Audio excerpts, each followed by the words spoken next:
welcome back to the second of 4 sessions focused on Samurai Wallet, a free and open source non-custodial Bitcoin wallet. Bitcoin Q&A and me, Brother Rabbit, are taking you back to basics, with today's discussion focused on using the spend tools within Samurai Wallet. Using these spend tools allows for you to be more private when sending and receiving payments. Eyes looking on the public blockchain will struggle to decipher information about your spending habits. Bitcoin Q&A, how are you doing? Good evening, mate. I am well, thank you. And yourself? Yeah, well, thank you. Very well.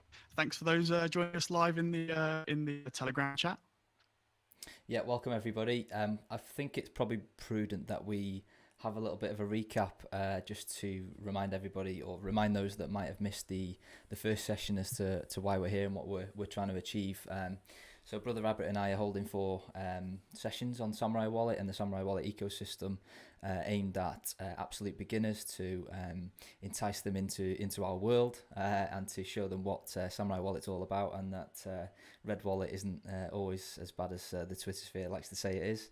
So we last time we talked about the wallet itself and Sentinel, the watch-only wallet. Today we're going to be talking about the privacy-preserving spend tools. And in sessions 3 and 4, we are going to be talking about Whirlpool, the CoinJoin implementation, as well as Dojo, the Samourai backend server. Wonderful. So we're going to have a little recap first. So last week, or on Sunday, we covered basics of Samourai Wallet and Sentinel, where you download from, a little bit of a feature overview, how you get started, as well as different accounts within Samourai Wallet and what they're used for. We went through some basic functions, briefly speaking about some UTXO management. We recapped some dust attacks as to how they work, what they are, and what to do about them. We took you through backing up your Samourai Wallet, which is awfully important, that your 12 words plus passphrase or your encrypted backup. We touched a little bit on paynims as well. Today's session, paynims sort of come into their own through the different Samourai Wallet spend tool that you have available to you. And Sentinel, which was the watch-only application to what your address is or XPubs. So without further ado, we'll jump into this session and give you a bit of a flavour. Just quickly, if somebody's just heard that recap that you've just done there and thinking, oh shit, I've really missed out, where can they find week 1? Week 1, you can head over to the YouTube page for Samourai Wallet, or you can hop in the Samourai Wallet Telegram chat, and there's links to it in there, or someone will be able to direct you as to where to go to listen back. There's some good sort of walkthroughs to get you started as well. So there's a presentation on screen. If you're listening to this, listening back to this audio, it really is valuable to sort of watch the presentations. We're going through these things, so you can sort of see for your own eyes as to where we're taking you and what we're doing. And just a final plug for, you can also get the videos on bitcointv.com. Cool. Okay, so this week we're going to be talking about the suite of spending tools within Samourai Wallet. There are a multitude of them. I'm going to be giving you a bit of a heads up on each one, some scenarios as to why you might want to choose the different tools, and also how you can use them in your own wallet to benefit from the increased privacy that they can offer you when spending out of Samourai Wallet. So I think it's prudent to just to give a quick overview as to the concept of a UTXO, or an unspent transaction output, as we're going to be sort of talking about the impact of how these move across the wallet throughout today's presentation. So a UTXO is essentially a piece of Bitcoin. They have no predetermined size, and the balance that you see at the top of your Samourai wallet is essentially the sum of all of your UTXOs within your wallet. You can think of a UTXO as a kind of piece of change within your everyday wallet. Whenever you receive a transaction, you receive new UTXOs into your wallet. Depending on the composition of the transaction that you're receiving, that might be one single UTXO, or it could be more than one. UTXOs can only be spent as a whole. So as an example, if you were to spend a 1 million sat UTXO, but the recipient only required half of that, 500,000 sats, that transaction would create a new change output or a change UTXO back into your wallet. So you can't sort of divide these up. You have to sort of spend them as whole, and if the amount that you need to spend is less than that, then you will create a brand new UTXO, which will be the value of your change output. Wonderful. So I think that was a good overview, but what we've got for you now is a little bit of a walkthrough situation of like a typical sort of dumb wallet everyday sort of spend, just to give a bit of an idea of how UTXOs move between sort of different transactions and what they'd maybe look like on the blockchain. So in front of you now is transaction number 1. Now, let's say that this transaction, Bitcoin Q&A, has sent me some money for mowing his lawn. So he sent me UTXO number 4 on the screen, which is 425,000 sats. You can see the second output of that transaction is a change output back to himself. Q, if you could go to the next slide. So I've received UTXO number 4, and that's in my wallet. Now I create a new transaction myself, transaction number 2, and this transaction, I use it as an input for the second transaction, and for this transaction, transaction number 2, I use it to pay for my unhealthy internet website subscription service. Okay, so Q, go to next slide, please. Okay, so for my unhealthy internet subscription service, it actually costs 900,000 sats. So I don't have enough alone from the UTXO that Bitcoin Q&A sent to me. So I take another UTXO, which was actually paid to me by Bitcoin Q&A's arch nemesis, Bitcoin FAQ. Okay, so this is UTXO number 6, and that UTXO is of value 600,000 sats. So I need both of the UTXOs in order to pay for my unhealthy internet website subscription service. Okay, so from here, what are my own privacy flaws? So Bitcoin Q&A gave me UTXO number 4, and Bitcoin FAQ gave me UTXO number 6. So looking on the blockchain, both can likely determine that I've used it to pay for an unhealthy internet website subscription service, because what I've done is taken those UTXOs, they've paid them to me, and I've combined them together, of which I'm deeply embarrassed about, right? And on top of this, Bitcoin Q&A, I've told Bitcoin Q&A I've never once accepted money from his arch nemesis FAQ. So Bitcoin Q&A can look on the blockchain. He can see that he sent me UTXO number 4, so he knows that that's in my possession, and I combined it with another UTXO from Bitcoin FAQ. So he definitely knows that I've received money from Bitcoin FAQ. So if we go to the next slide. So Bitcoin Q&A makes a regular donation to his church. Okay, he does this every month, but this month he used UTXO number 5 to make the donation to his church. Okay, so that's of 75,000 sats. Now, on the face, it seems okay. Like maybe he thinks this is a value transaction that he makes every month. Okay, but the church has suspected that Bitcoin Q&A has been up to no good, and they decide to do a little bit of analysis on his donation. So after looking through the blockchain, they can see that somehow he is associated with an unhealthy internet website subscription service. The church can also see that he's associated somehow with Bitcoin FAQ, who vandalized the church flower beds the week before, right? So Bitcoin Q&A has some explaining to do, and that is all because of my spending habits, not because of his, because of my spending habits. So although a bit daft, hopefully it gives you a bit of an idea as to how looking on the blockchain can sort of be deciphered in a way to understand your sort of transaction behaviors. What do you reckon, Q? I love that story time with Brother Rabbit. No, but in all seriousness, no, it's you know, to the layman that might sound really scary and might sound like that every single transaction, you know, is going to you know, land you in jail or something to that extreme. I suppose we use that extreme demonstration as a as a potential pitfall of a sort of, using air quotes here, of a dumb wallet that just blindly combines UTXOs and does not sort of consider where they might come from, which I suppose is a nice segue into the privacy tools that we're going to be talking about today, I guess. Yeah, a bit of a daft explanation, and there was a little bit of like information you need to know when looking on the blockchain. But when you combine all these things together, then you get a picture build up about spending habits. So, and hence onto the spend types. So we've sort of classified the two different spend types, that sort of the normal spends that potentially a typical Bitcoin wallet might do. We're just going to outline what a simple spend means, what a full UTXO sweep means, and a batch transaction where you can pay multiple parties from your single wallet.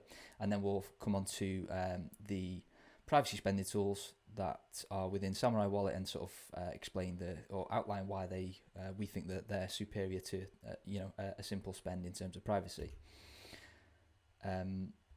Am I taking this one, Brother Rabbit, or not? I've lost my train of thought. Yeah, you go for it. Yeah, you go for it. So a simple spend it is called so because it is the kind of typical spend. If you were to look on the blockchain, the average kind of spend is a single input paying to two outputs. One of those outputs is normally determined to be the spend, and the secondary output will normally be the change. A simple spend can also have multiple inputs, as Brother Rabbit's just demonstrated using his story time before. And these are the sort of typical type of spends that a wallet will make. Chain analysis firms, these are kind of child's play spends for chain analysis firms to analyze and determine which of the outputs are the spend and which of the outputs are the change. And they also apply a heuristic or a kind of assumption, if you like, called the common input ownership heuristic, where they would assume that if there are multiple inputs to a single transaction, it's assumed that all of those inputs belong to the same participant, and thus showing common ownership of all of the UTXOs that are being combined to create that transaction. So this is the kind of a typical spend that your average Bitcoin wallet will construct when you're just spending from A to B. So that moves us on to the full UTXO spend. So unlike the previous spend Q just described, this type of spend returns no change. So within Samourai wallet, there is a way to spend a whole UTXO, also known as a sweep spend. Okay, so that type of transaction has one input and one output, so no change. And the way you would get to spend a single UTXO in Samourai is by long tapping on your Bitcoin balance on the main screen. This brings up your whole UTXO list. You then select a UTXO, single UTXO which you wish to spend, and then you hit the action and you press send.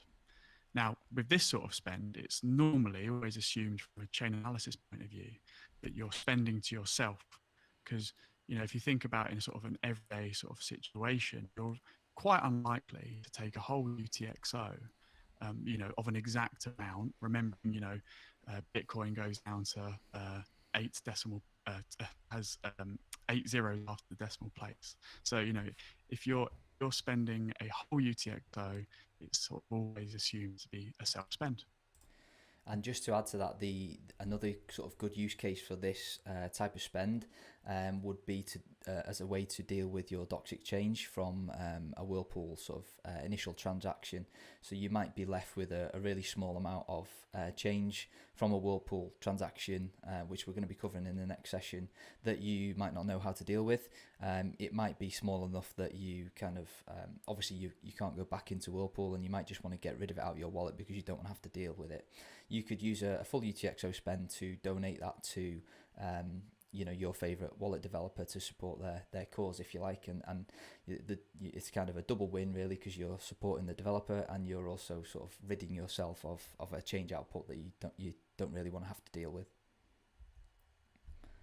Okay, so that takes us on to a batch spend. So I touched on this briefly earlier that a batch spend is where a single entity can pay multiple entities in a single transaction. So this is more of an advanced technique, but it works well for things like payroll, where a single entity can pay all of their staff to their own wallets within a single transaction. This has the benefit for the entity that's making the transaction that they're saving significantly on minor fees. So rather than having to pay all 10 of their staff through separate transactions and paying minor fees for each one of those, they are consolidating that spend, but still paying to the individual recipients in a single transaction and saving those fees. To construct the batch spend within Samourai Wallet is really simple. Just go from your typical send screen. Top right hand corner there'll be 3 dots. You can tap that, and then you can tap on batch spend, and then you just single-handedly go through and add all of the addresses or paynims, if you want to do via paynim, of all of the recipients that you want to pay. Perfect. So that takes us on to Stonewall. So Stonewall is, I think the first one we're talking about today is one of the Samourai spend tools. So what is Stonewall? So Stonewall looks on the blockchain like a fake coin join. And now this uses all your own UTXOs. And it always has 4 outputs, okay? So which is, thinking about it, seems a little bit bizarre for a sort of a standard Bitcoin transaction having 4 outputs. So that's why it's a fake coin join. And then it also has a user-defined spend. So you're obviously spending to a single Bitcoin address, and then the 3 other outputs are decoys. Okay, so there's always one decoy output which is identical to the amount being spent. And so this sort of type of spend has the effect of having multiple different interpretations, where before we spoke about simple spend and a UTXO sweep or full UTXO spend. A Stonewall transaction has the effect of, you sort of skewing the heuristics and making it a lot more complicated to work out exactly what's going on. So within your wallet, when you go to make a Stonewall, it requires your wallet to have multiple UTXOs within it. And that's because, as you can see on screen, you're constructing the transaction with, as on screen, it's actually got 8 UTXOs in this example, but you're constructing the transaction with multiple of your own UTXOs on the input side, okay? So therefore, when you go to construct this type of transaction, you need to have enough UTXOs in your wallet to be able to do so. So a sort of rule of thumb when sending a Stonewall transaction is to spend less than half your balance, and that tends to sort of work out as to give you enough of your own UTXOs to create that spend. And this, we're going to go on to Stonewall X2 in 2 moments, and this type of spend looks exactly the same as a Stonewall X2. Is there anything I've missed there, Q? Just that there is no additional cost to this over the just the typical minor fees that you would pay for any Bitcoin transaction. I guess if I was to be really sort of critical and say, there's people out there thinking that this might sound too good to be true, probably the only downside I can think of with the Stonewall is that due to the increased amount of inputs that the transaction uses to create that, to create multiple interpretations that you can see on the screen, is that you are going to pay marginally more minor fees to include those extra inputs into the transaction. Other than that, it's kind of an all-round win, really, that the wallet will do this absolutely by default. There's no extra steps. You don't have to do any fancy coin control. The algorithms that are built into the wallet will kind of take care of this for you. Mm. And so how would I make a Stonewall transaction in the wallet? Is there anything special I have to do that as such when I sort of go to spend my Bitcoin? No, not at all. You would typically just go to the send screen, enter the address or the paynim that you want to pay to, enter the amount, set your minor fees, and then the wallet will automatically calculate if it can or cannot create a Stonewall. 9 times out of 10, if you've got, like you said earlier, enough different UTXOs in your wallet, then it will just do it for you. If it can't make that Stonewall transaction, you'll get a big bold warning in the middle of the screen to warn you that due to the makeup of your wallet, Stonewall's not possible right now.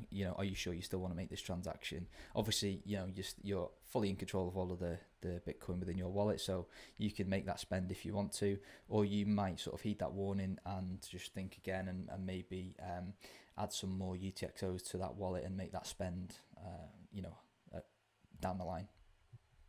Yeah, certainly. I think that brings us on to our next slide, which is Stonewall X2.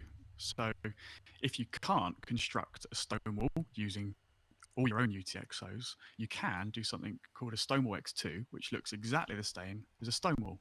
Q, do you want to take us through it? Yeah, absolutely. So rather than give you the full spiel, all of the benefits that Brother has just outlined for the Stonewall are absolutely true of a Stonewall X2.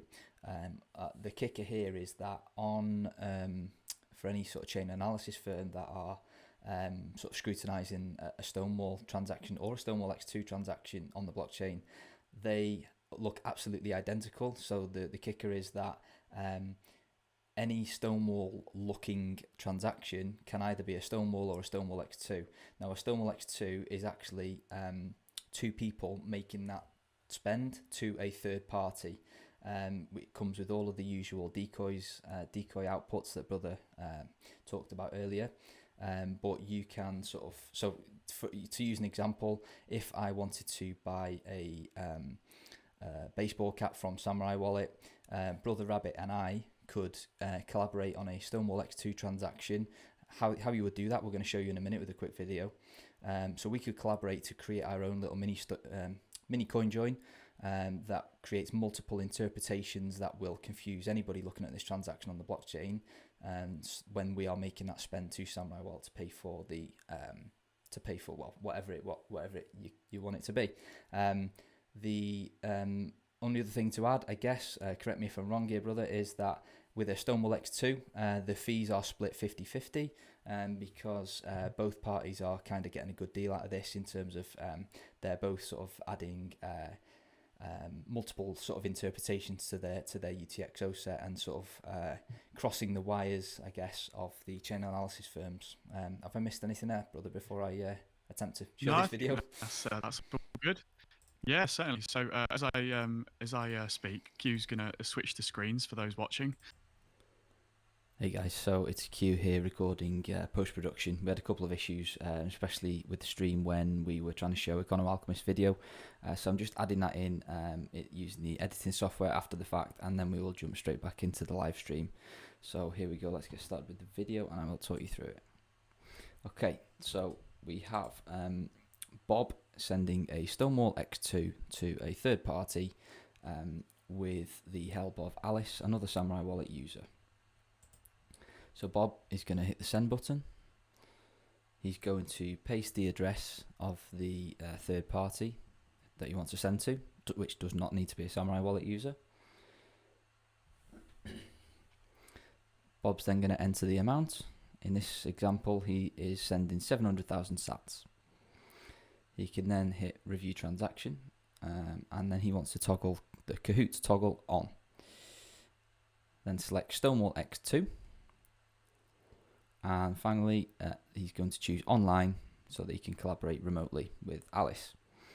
Bob's paynim list will then show. He can choose Alice's paynim.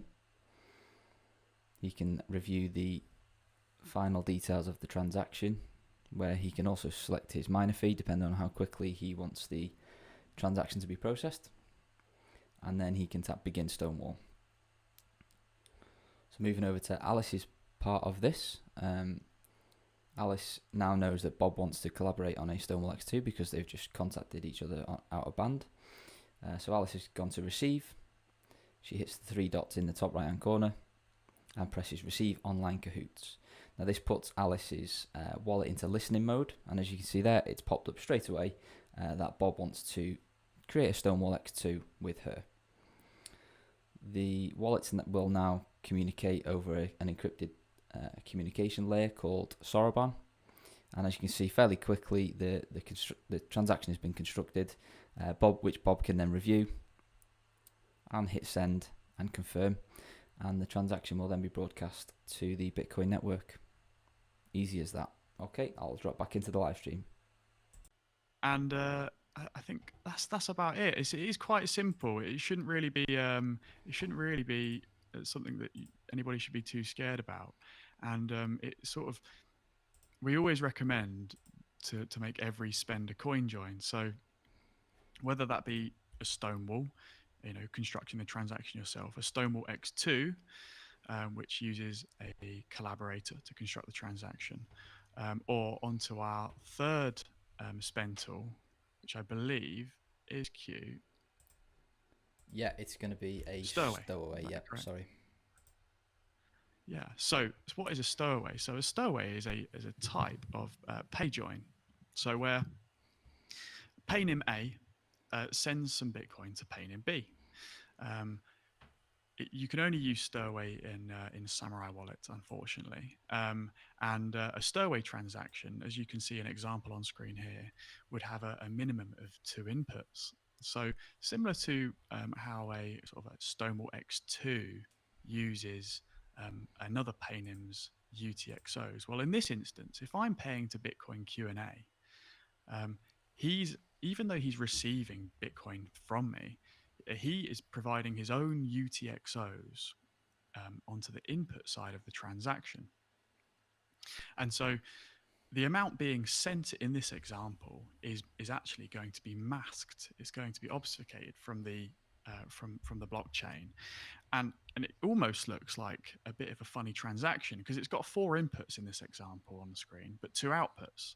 So it breaks the common input ownership heuristic because, I mean, we know we're looking at a stowaway here, but anybody on chain would usually look at this type of transaction and go, well, that just looks like a normal spend. You've got 4 inputs into the transaction, 1 output, and another change output. Okay. So the amount being sent ends up being sort of masked because in this example on screen, there's 50,000 sats actually exchanging hands from paynim A to paynim B. But if you look at that transaction, I think you'd struggle to sort of to work out that there was actually 50,000 sats exchanging. So this can be done a little bit like the Stonewall X2. This can be done online. So if I was to send some Bitcoin to Bitcoin Q&A, I might message him on a encrypted messaging app and saying, Q, start listening. I'm just about to send you a stowaway. And so it can be done online, but it can also be done offline. So say me and Q are having a beer down the pub, and as always, I always buy the first round. Q always owes me some money, so we could construct a stowaway transaction in person. And instead of that communication being done online, it would actually be done over QR codes in person from Android app to Android app. Have I missed anything there, Q? No, I think you've covered it. Well, probably just one thing that everyone listening might be thinking. Well, how are the 2 Samourai wallets talking to one another in either the Stonewall X2 example that we used just before, or this stowaway as well? How would they sort of communicate? So Samourai Wallet uses something called Soroban, which is a Tor communication sort of method of. That's how, if you're transacting online, all traffic is routed through Tor, and they sort of communicate the packets are communicated back and forth to each other while constructing that transaction. So in terms of sort of privacy, that's really good because it's over Tor. Also, doing this sort of transaction, you don't have to provide. If I was sending some Bitcoin to Q&A, I don't have to ask for one of his receive addresses. You see, all I need to know is his paynim, and I need to message him saying, Q, start listening. Or if I'm down the pub, say, Q, get out your phone and we'll construct a stowaway. So quite a powerful transaction then really, especially if you're going from Samourai wallet to Samourai wallet. I think you'll agree. Oh, most definitely. I mean, number one, it masks the amount of Bitcoin being sent, and number 2, I don't need to ask you for a receive address. So it's great. It's a lot easier, isn't it? Yeah, definitely. So just a quick recap. If you're sending to another Samourai user, you can use a stowaway. However, if you want to use a privacy preserving spend to a wallet that is not a Samurai wallet, you can use Stonewall if it's you're just transacting on your own, or a Stonewall X2 where you collaborate with another Samurai wallet user to spend to a third party, which could be anybody with a Bitcoin wallet. The final one of the privacy preserving spend tools within Samourai Wallet is known as Ricochet.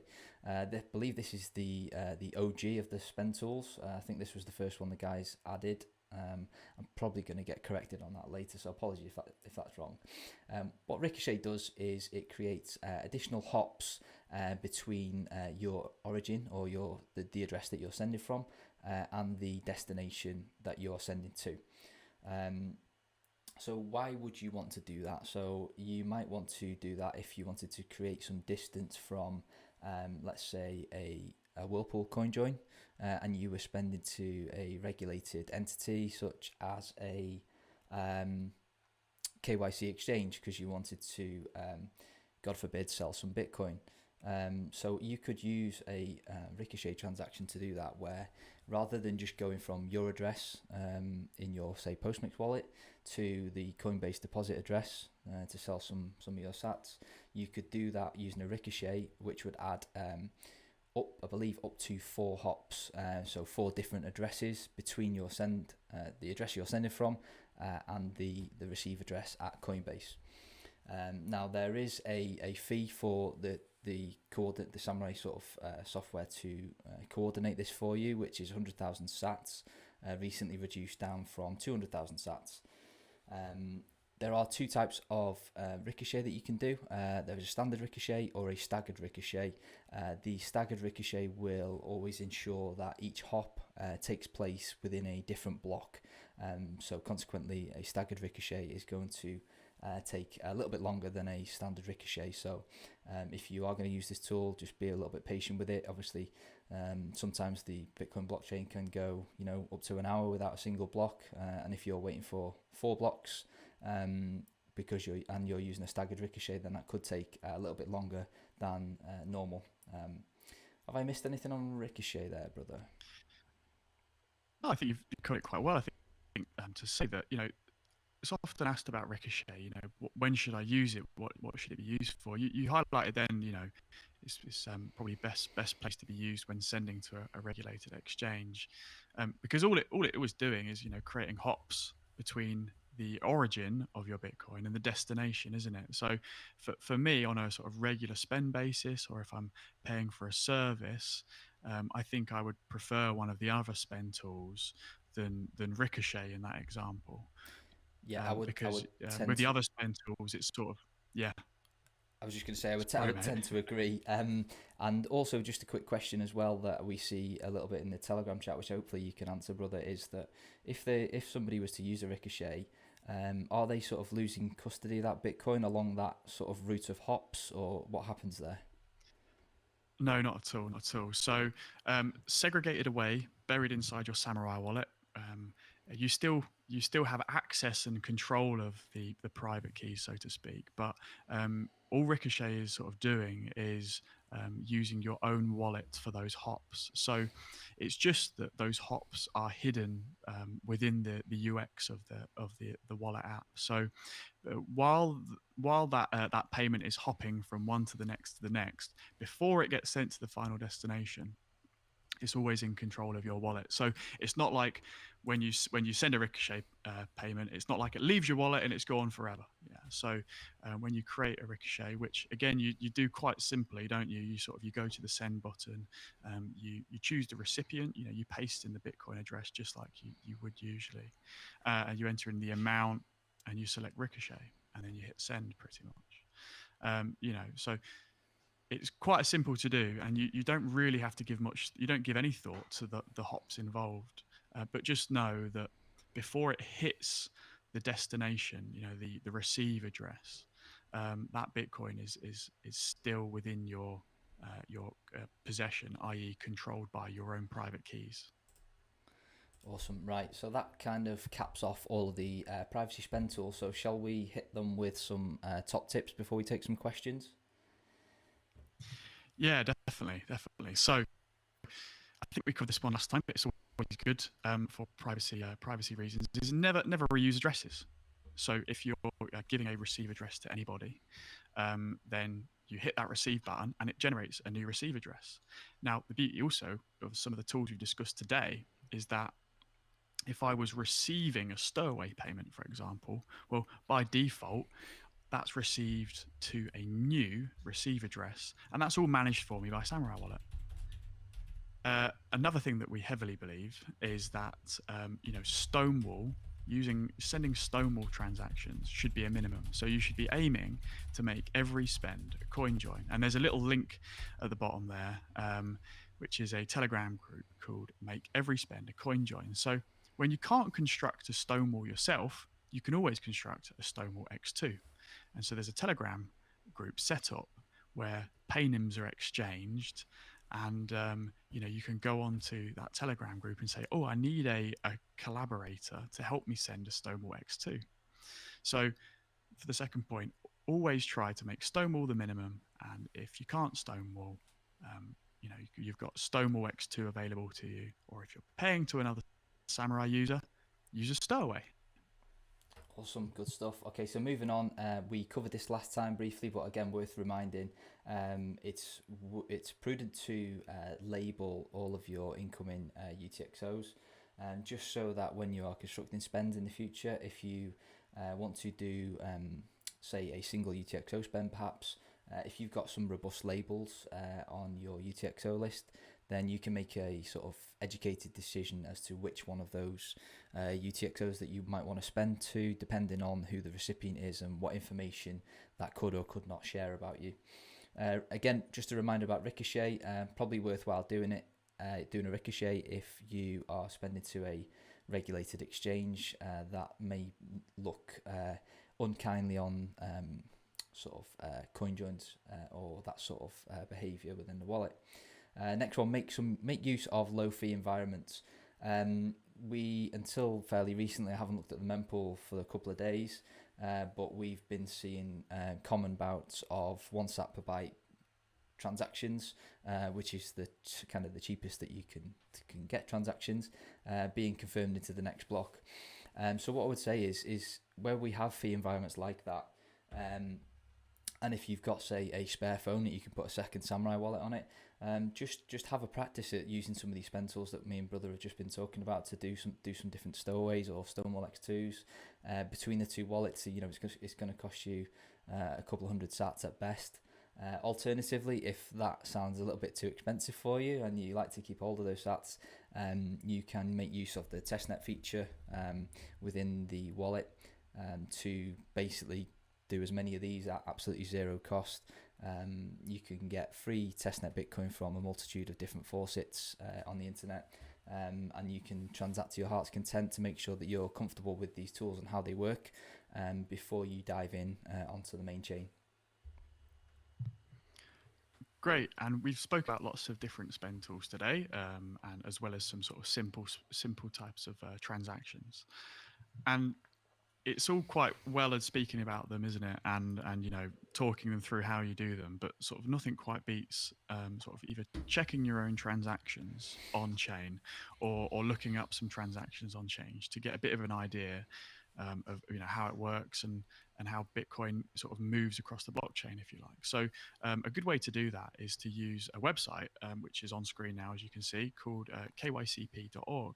And this is a really handy, powerful tool you can use to type in a sort of transaction ID, and it gives you sort of like a transaction graph, and it sort of displays for you the sort of all the different interpretations that transaction can have. And it gives you some stats on there as well, doesn't it, Q? As to sort of is it the entropy of the transaction? Yeah, the kind of how many ways that transaction can be interpreted to anybody looking on the blockchain, basically. So kind of I suppose, to keep it as simple as possible, I'm probably going to get laughed at for this later, but the more sort of green lines and things like that you've got on the screen, the higher the entropy of the transaction, and the more ways that it could be interpreted. Is it one person paying to five people? Is it two people paying to five people? Is this a 5-person coin join? There's a multitude of different ways that each individual transaction can be interpreted depending on the makeup of how that transaction is constructed. Yeah, yeah. And I think the tool also tells you, so for example, the transaction we're looking at now, we can see that there's no address reuse, right? So the tool also will tell you in certain transactions if an address within that transaction has been reused or whatnot. So it really allows you, to either look at your own transactions, get a bit of a better understanding as to how they can be interpreted, and also, pick some random transactions on the blockchain and try and work out, oh, well, it looks like that person sent to that person. Well, what if I look up a Stirway transaction? Well, you won't be able to find one, or at least you'll struggle to. But if you were to be able to analyze your own Stirway transaction using this tool, you can say, oh, I can see how this is different to that type of simple spend. Yeah, definitely. I'm a visuals guy myself, and seeing it on screen kind of brings it to life, and sort of makes me anyway understand how powerful these tools can be at thwarting chain surveillance firms, I guess. And the last two top tips are exactly the same as the ones we mentioned on Sunday. Use the tools, like I just said. Testnet is completely free. You can practice to your heart's content and get really comfortable with all of these spending tools, and ask questions. Again, we've got all of the resources, the 3 links down here, the documentation website, the Telegram room that we're broadcasting from right now, and the Every Spender Coin Join group, where you can find Stonewall X2 collaborators. And just lastly, if you're unsure about anything, pop into this Telegram group, the Samourai Wallet main channel, and ask any question. There is no stupid question, only the one that you don't ask.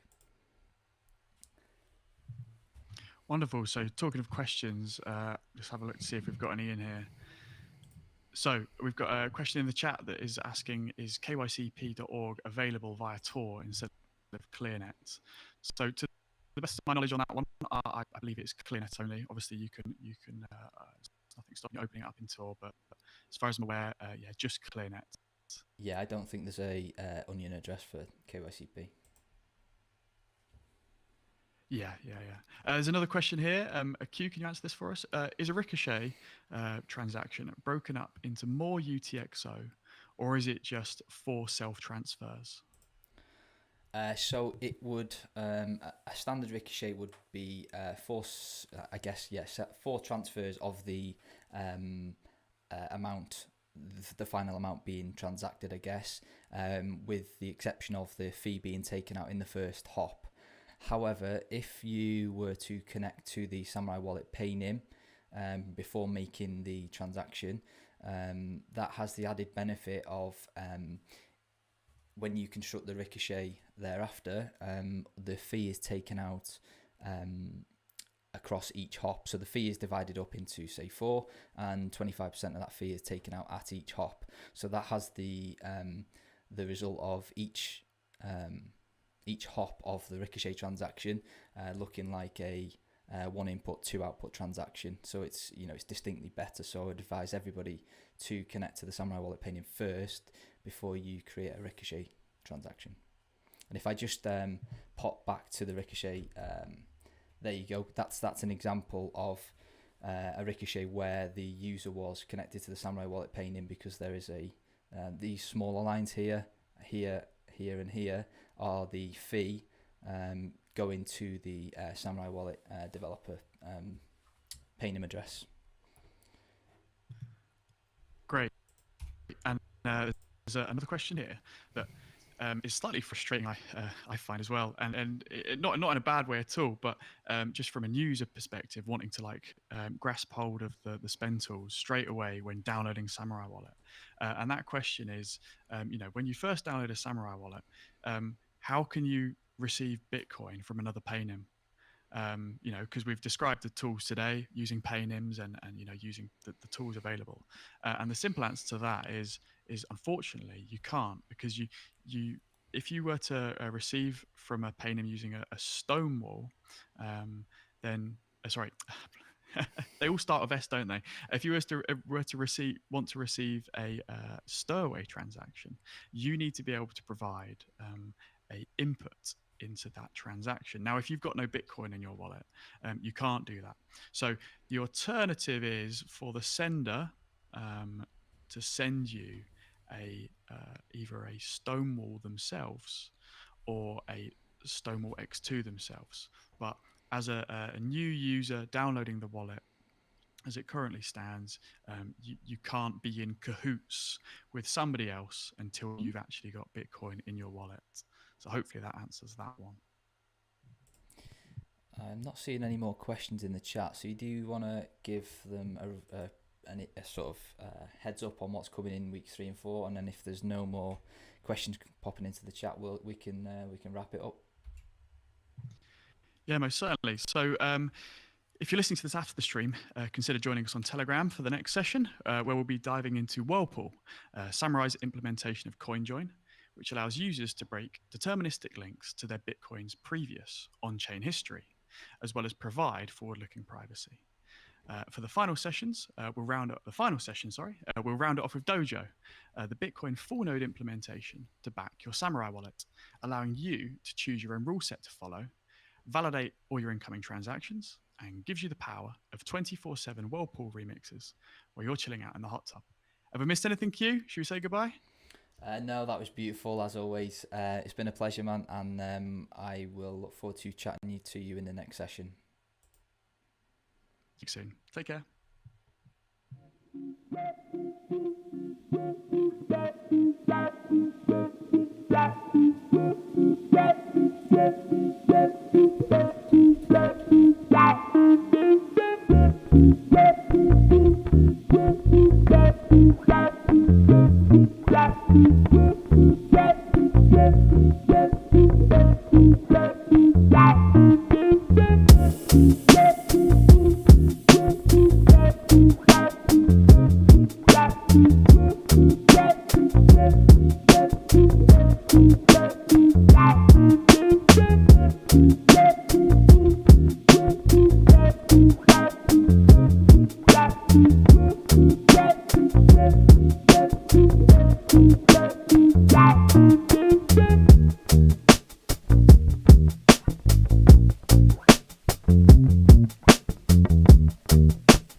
Yeah.